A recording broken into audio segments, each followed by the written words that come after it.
Hello again.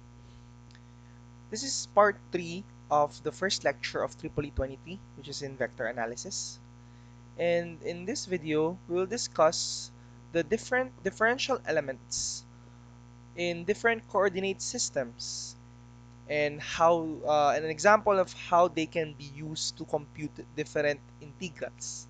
So if you have a differential element, take note that it's the simplest or the infinitesimal form of a certain larger uh, or a bigger picture.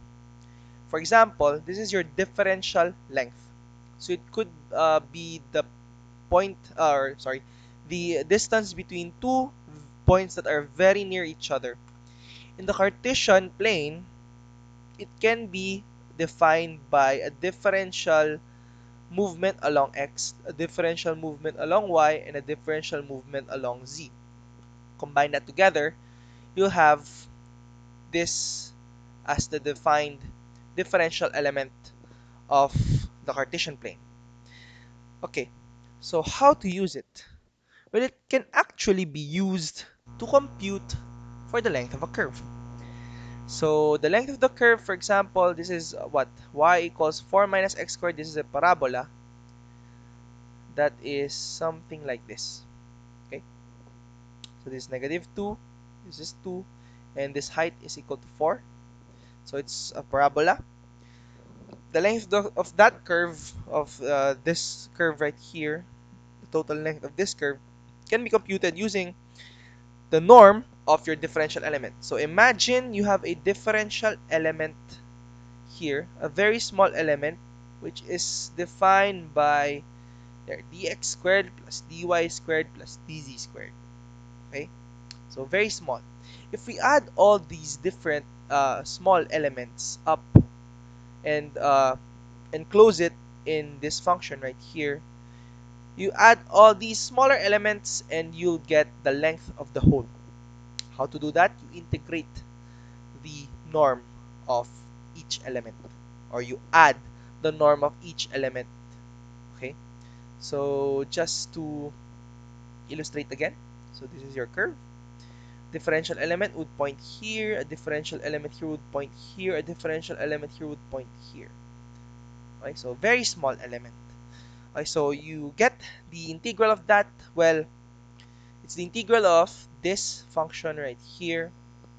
So just substitute. So this is the definition of your DL. Just substitute. There you go. It's the square root of your magnitude of x, magnitude of y, and magnitude of z squared, and all of that. Okay, so no change in z, since it's just in the xy plane. Therefore, the differential change in z is equal to 0. And also, y is equal to x squared, which means that the differential of y is equal to 2x dx. Then we just substitute that to dy right there. And you'll get this equation right here. You can factor out dx, then you just integrate over dx. So I will not solve this. I'll leave that to you. If you want to solve it, just a hint, you can let 2x be equal to secant theta. Okay? So you let 2x be equal to secant theta. Okay. Sorry, not secant. It should be tangent. Not secant. It should be tangent theta. Anyway, so you already know how to solve that. I'll leave that to you.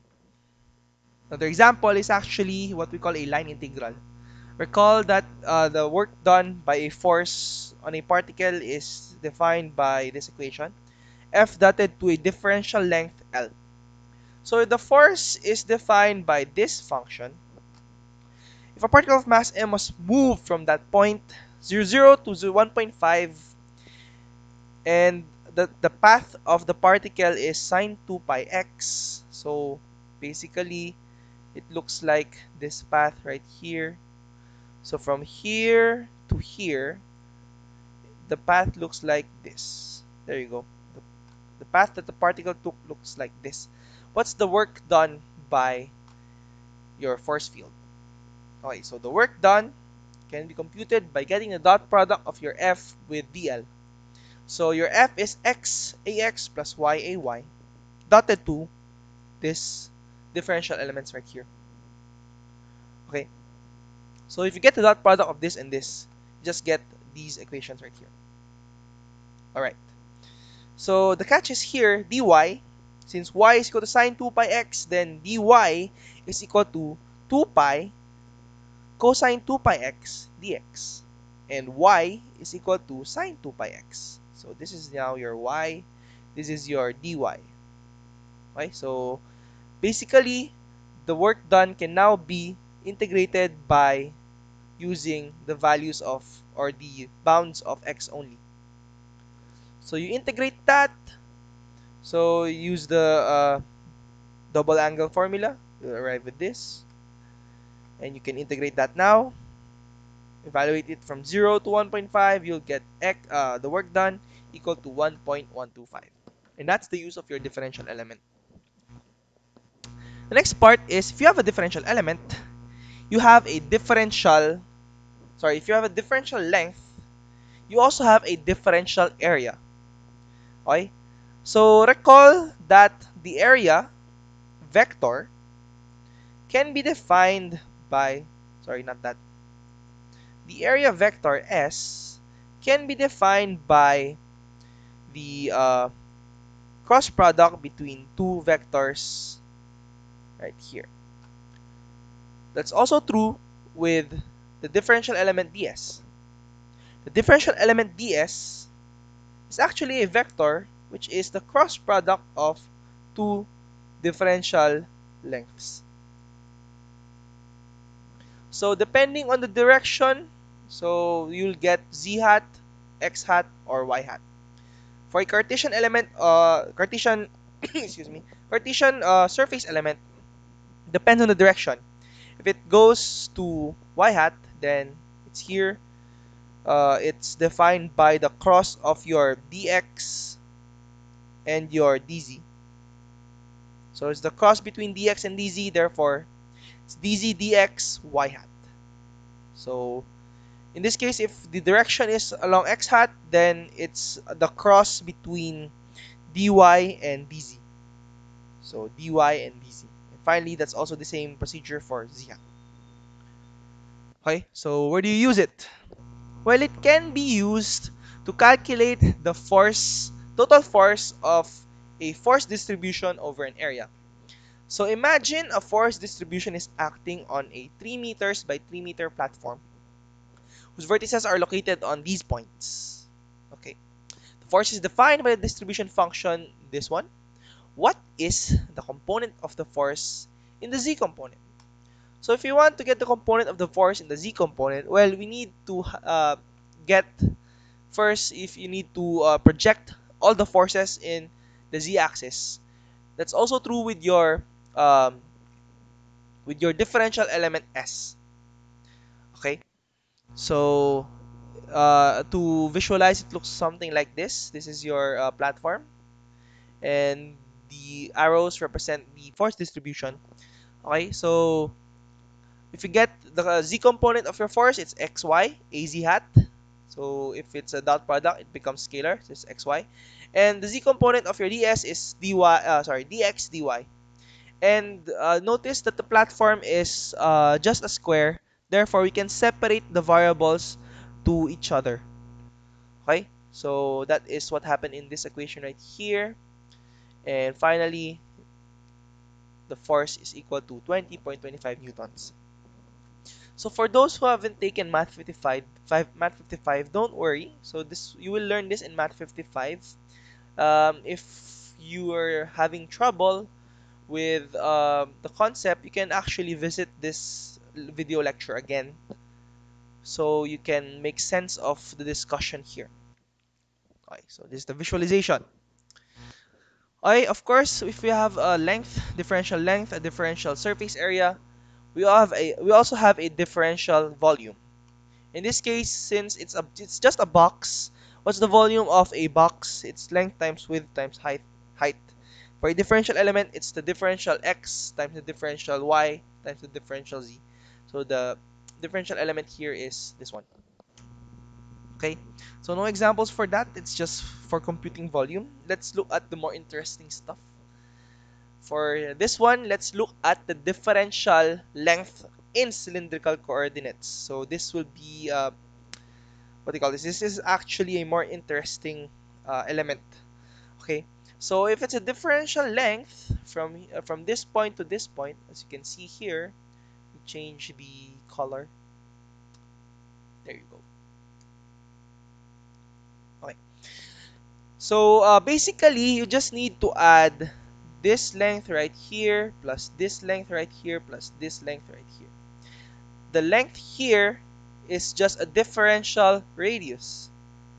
The length here is a differential arc length. And we know that arc length is equal to the radius times, sorry, in this case the radius is rho, the radius multiplied by the angle phi. So for an arc, the radius is constant. So a differential arc length is equal to rho times your differential angle. So this is a differential arc length, and you just add the differential height or differential of z. Therefore, the differential length vector of a Cartesian, or sorry, a cylindrical element, or sorry, a cylindrical coordinate system is this: the differential radius plus the differential arc length plus the differential height or z. Okay. So for an example is, what if we want to compute the length of a helix? So a helix is actually just a spiral going upwards in this case. So you can think of the path as this one. There you go. Okay.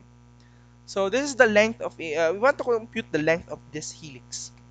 It actually starts from phi is equal to 0 and ends at phi is equal to 2 pi. And it's defined by the function z is equal to phi. What does that mean?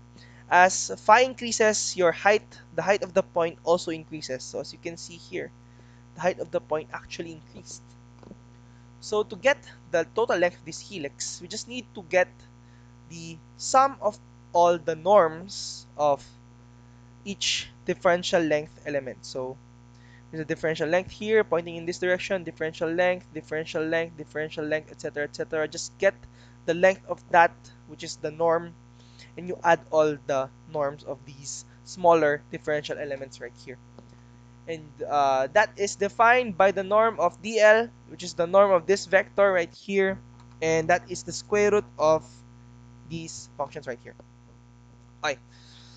So rho is equal to 1. Therefore, the differential of rho is equal to 0 since it's constant. And by the function z is equal to phi, then dz is equal to d phi. And we can now solve for the length of this helix by integrating this function right here from 0 to 2 pi just by d phi. So just substitute dz to d phi. So this is d phi squared. This will be 0. So that would be rho squared d phi plus d phi. And you factor out d phi, and it will be out of the square root operator. And the bounds of d phi would be from 0 to 2 pi. And finally, the length of your helix is equal to 2 pi square root of 2. So that's one application of your differential length in cylindrical coordinates. Of course, if we have a differential length, we also have a differential surface element. Now it depends again, since we have recall that the surface area is equal to the cross product between two length vectors. Same is true with our cylindrical coordinates. If we want to look at z hat, it's the cross product between rho hat and phi hat. The differential length across rho hat is equal to d rho. And the differential length on phi hat is rho d phi, which is your arc length, differential arc length. So you take the cross of that, you'll get the differential area that is pointing upwards at z hat. And you'll get rho d phi. Now, if you're looking for the surface that is pointing outwards uh, towards the raw direction, the differential area of that is equal to, you just need to cross dz to raw dphi, and you'll get this differential area right here.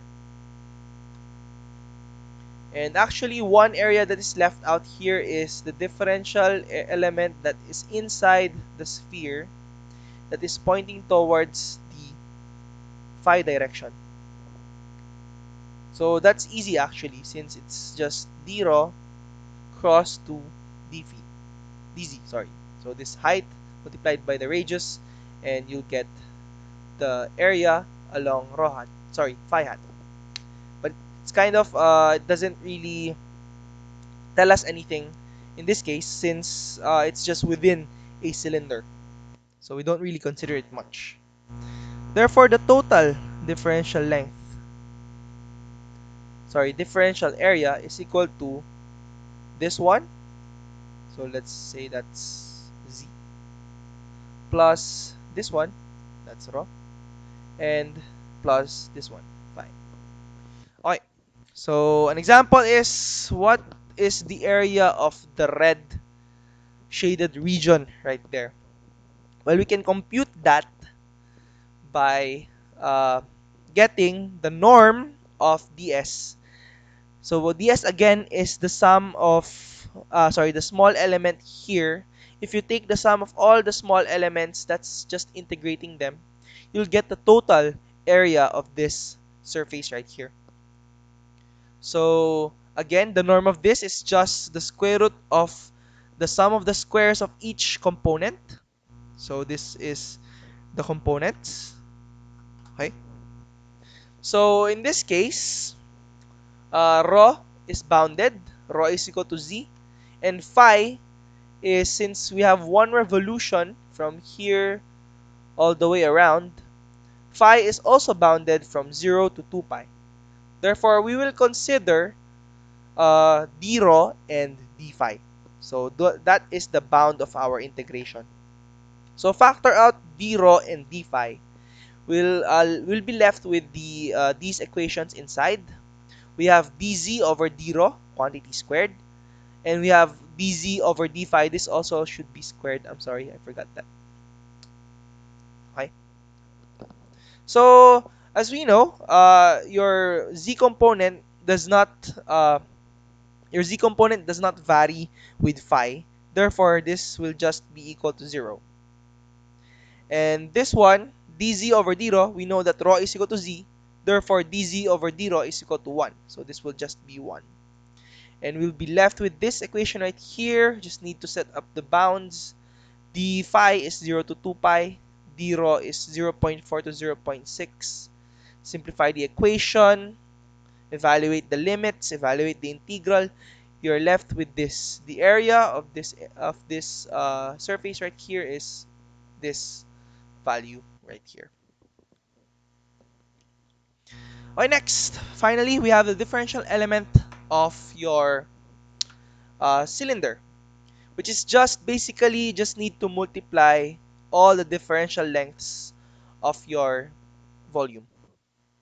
Okay, which is again the differential radius, differential arc length, and differential elevation. An example is, well, solving for the mass of a slice of pie. A slice of pie is on the Cartesian plane, bounded by the region. This one, and this one. So the height is 1, the radius is 3, and the angle between your 2 points is, well, pi over 4, or 45 degrees. The mass distribution is defined by the function m, which is dependent on the length, the radius and the angle. Okay?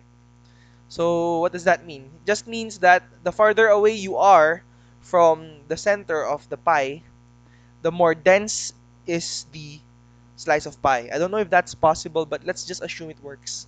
Okay. So how do you get the total mass of this slice of pie? We'll just need to get the integral of the mass multiplied by the differential volume. How does that work? This is mass distribution. Therefore, its density, which is measured in kilogram per meter cube. Differential volume is meter cube. So that's kilogram per meter cube times meter cube. That's equal to kilogram. So we just need to integrate that. So it's defined by these bounds, okay? So you just need to set that up. What's dV? dV is defined as rho dphi dz d rho. So that's this one. You can interchange that actually. So you can interchange that in this case, not always. Okay, so you can interchange that. So it's rho d rho dphi dz. And d rho is bounded from 0 to 3. D phi is bounded from pi over 4 to pi over 2. And z is bounded from 0 to 1. Okay. Then we can solve for the mass by separating the variables with their each of their own integrals. So sine phi d phi here. Rho times rho plus 1. D rho, sorry, I forgot the d rho here. And finally, the mass m right here can be solved. And the mass m is equal to this value right here. That's the mass of the slice of pie. Okay, now let's move on to spherical. Still interesting. More interesting, actually. Okay. So some points in the sphere, connect them. This is your differential length. Okay. So again, you have differential radius, differential arc length, and differential arc length again. The differential arc length of this circle is defined by r sine theta. How do you know it's r sine theta? It's the radius of this circle is defined by this length right here, which is equal to rho. And rho is equal to the radius times sine theta. How did that happen? Well, again, let's look at that. So this is your radius r, some height z, and has a length here that is rho. And this is your point right here, that point right there. Okay, so z and r has an angle between them that is theta. Therefore, by using trigonometric identities, you'll get rho is equal to, well, r sine theta. Okay, so that's r sine theta times d phi. So that's your differential angle, and this is the radius of that circle from where that angle came from. Therefore, the differential arc length of this is r sine theta d phi. For r d theta, well, the radius of this, it's a great circle, it's a big circle, always a radius of r right here. Therefore, the differential arc length of this circle right here is r d theta along theta hat. Okay, and this is your differential length, the sum of all three differential elements. So it has a r component, theta component, and phi component. An example is solving for the circumference of the Tropic of Cancer. As you know, the Tropic of Cancer is located at a latitude of 23.5 degrees, which can correspond to 66.5 degrees in terms of your spherical coordinates. So the Tropic of Cancer is roughly somewhere here. So that circle right there. And the angle between the Tropic of Cancer and your latitude is 23.5 degrees. So that means the theta between them is, well, 90 minus 23.5, so that's 66.5 degrees. What is the approximate circumference of the Tropic of Cancer? So to get the circumference, again, if these are your differential elements flowing from this point to this point, this point to this point, and this point to this point. The differential elements have a length. You just need to add all the lengths together and you'll get the circumference of that circle. And just translate that. This is the norm. From this equation, you just need to get the square root of the sum of the squares of each component, which are these ones. And since we have phi going from 0 to 2 pi, we factor that out from the equation. And we are left with dr over d phi d theta over d phi, which is the derivative of r with respect to phi. Since the radius does not change with phi, this will be 0. Theta does not change with pi, it's always constant, this is also 0. And you'll be left with this equation right here, making your length just an integral of your r sine theta times d phi from 0 to 2 pi, and you'll get this equation, sorry, this you'll get this result right there. Okay, all right. So next is we have a differential element ds, which is always radially outward pointing from the sphere. So again, it's just a cross product, dl cross dl. It's the cross product between your arc length and another arc length here. So let me use another color so you can see. So it's the arc length here cross the arc length here, and you'll get ds right here. So that is just r squared sine theta d theta d phi going out of r hat. Where do you use that? For example, let's get the area of what we call a spherical triangle. It's a triangle defined by letting the parameter theta be bound from 0 to a constant and phi less than 2 pi. If a sphere has a radius r is equal to 2, what is the area of the spherical triangle bound by this values right here? So this is the visualization of that. Okay, I use these values actually in MATLAB. And to get the area, I just need to get the integral of the norm of ds, which is which are actually very small elements, very small spherical elements added together, and you'll get the whole area right here. So what's the norm? That's just this one, r squared sine theta d phi. And now, since theta and phi are has a defined value, you can just separate the elements together to their own integrals, and finally, you'll get this area right here. So lastly, we have the spherical differential volume. So it's just the length times width times height of your different elements.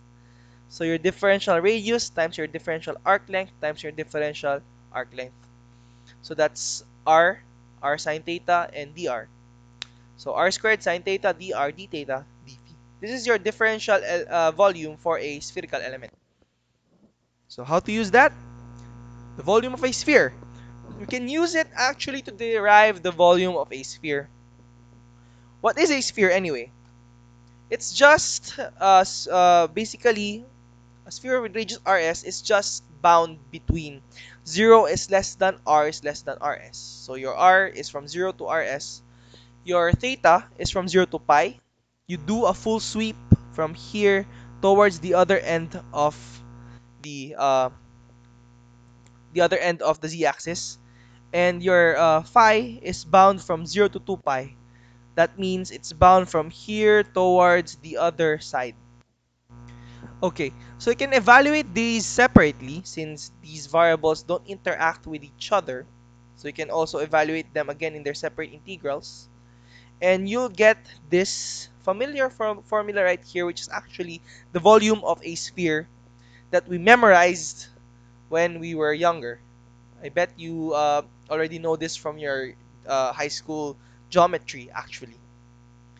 Okay, so to summarize, these elements right here that you have discussed are actually used extensively in EEE 23. So it can be used in line integration. I've shown that, how to determine the work done.